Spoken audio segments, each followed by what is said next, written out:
இன்றைக்கி நம்ம என்ன பார்க்க போகிறோம்? செட்டிநாட்டு சிக்கன் குழம்பு எப்படி செய்கிறதுன்னு பார்க்க போகிறோம். அதுக்கு தேவையான பொருளை பார்த்துருவோமா?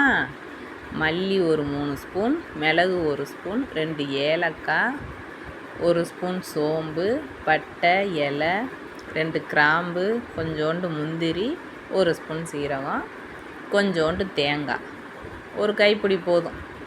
சரியா? அதுக்கப்புறம் இஞ்சி பூண்டு விழுது, சிக்கன். தாளிக்கிறதுக்குலாம் என்னென்ன பார்த்துருவோமா? வெங்காயம், தக்காளி, கருவேப்பிலை, கொத்தமல்லி, இதெல்லாம்.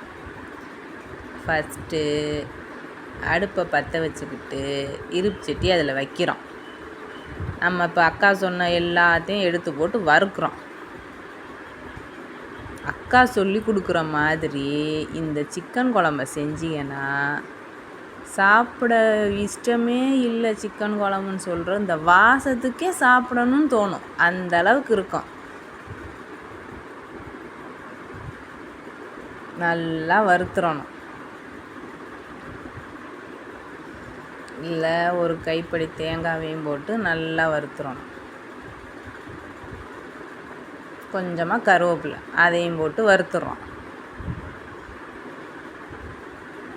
நல்லா வரட்டுன்னு வறுத்துட்டு இந்த அளவுக்கு வறுத்தா போதும்.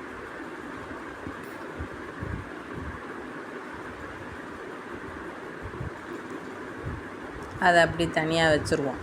இதில் கொஞ்சம் எண்ணெய் ஊற்றி குக்கரில் கொஞ்சமாக சோம்பு, அது நல்லா பொரியட்டும்.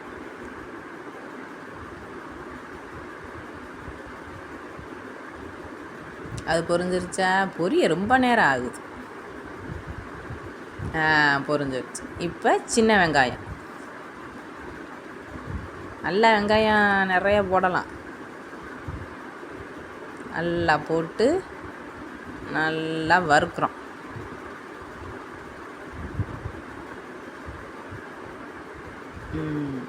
இந்த அளவுக்கு.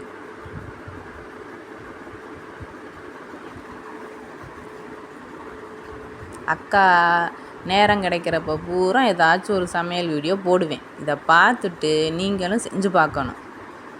சும்மா பார்க்குறதோட விடக்கூடாது. சப்ஸ்கிரைப் பண்ணணும், கமெண்ட் பண்ணணும், லைக் பண்ணணும், ஷேர் பண்ணணும். சீக்கிரம் சப்ஸ்கிரைப் பண்ணுங்க.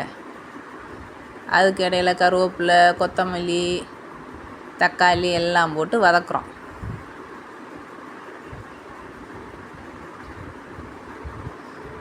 சும்மா வீடியோவை பார்த்துக்கிட்டே இருக்காமல் சப்ஸ்கிரைப் பண்ணி விடுங்க. வீடியோ பார்க்க கூட நேரம் இல்லையா? செல்லில் ஆன் பண்ணி வச்சுட்டு நீங்கள் வாட்டுக்கு உங்கள் வேலையை பாருங்கள். அது வாட்டுக்கு வீடியோ ஓடிக்கிட்டே இருக்கட்டும். அக்கா வீடியோவை விரும்பி பாருங்கள். 1 ஸ்பூன் இஞ்சி பூண்டு, 2 ஸ்பூன் நல்லா போடலாம். நல்லா போட்டு அந்த பச்சை வாசனை போகிற வரைக்கும் அதையும் வறுப்போம்.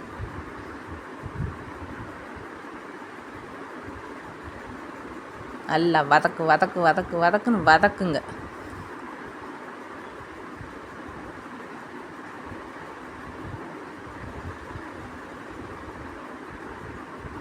அதுவும் நல்லா வதங்கி முடிச்சதுக்கப்புறம்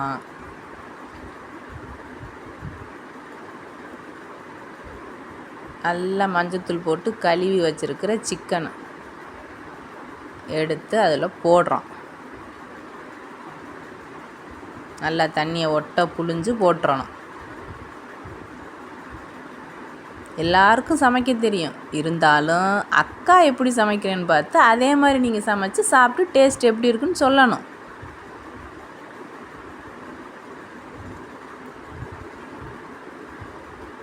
நல்லா இந்த அளவுக்கு சுருள அதை கிண்டி வதக்குற அளவுக்கு வதக்கி விட்றோம்.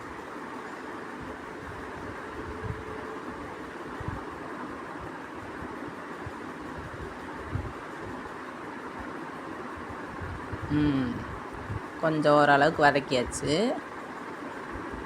இப்போ அக்கா என்ன செய்ய போகிறேன்? அடுத்து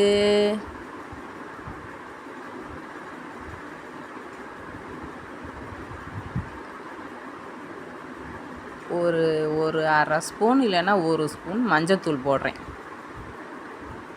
போட்டுட்டோமா? 1 ஸ்பூன் மிளகாப்பொடி. ஏன்னா வர மிளகா போட்டு வேற வதக்கி வச்சுருக்குறோம் அரைக்கிறதுக்கு. அதுக்கப்புறம் அதில் மிளகு வேறு அதிகமாக போட்டிருக்கோம். இதில் வேறு மிளகா பொடி போடுறோம். அதனால் பார்த்து காரம் உங்களுக்கு அதிகமாக சாப்பிடுவேன்னா அள்ளி போட்டுக்கோங்க காரத்தை. இல்லை கொஞ்சம் கம்மியாக அதே பண்ணால் மிளகு கொஞ்சம் குறைச்சிக்கோங்க, மிளகா பொடி கூட போட்டுக்கோங்க. கொஞ்சமாக உப்பு.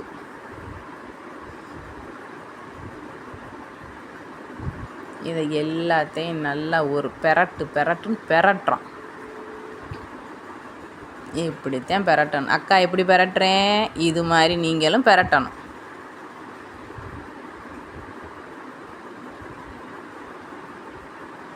பெரட்டி முடிச்சாச்சா?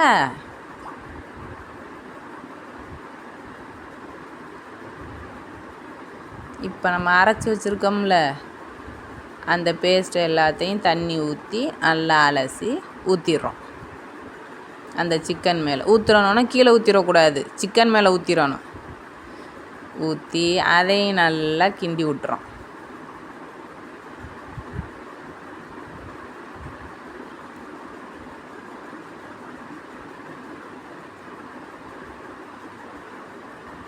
நல்லா சுற்றி அப்படி ஒரு கிண்டு அப்படி ஒரு கிண்டு.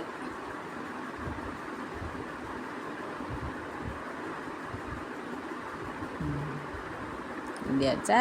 கொஞ்சம் தண்ணி வேறு ஊற்றிக்குவோம். கொஞ்சம் கெட்டியாக இருக்கனால கொஞ்சம் தண்ணி.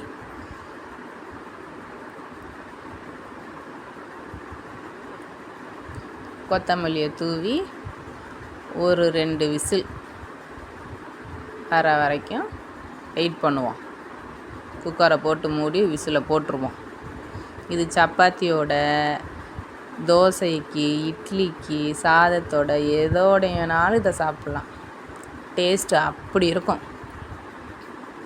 விசில் அடிச்சிருச்சு. இப்போ பார்ப்போம். அடாடாடா, வாசம் மூக்க தொலைக்குது. செம்மையாக வந்திருக்கு குழம்பு.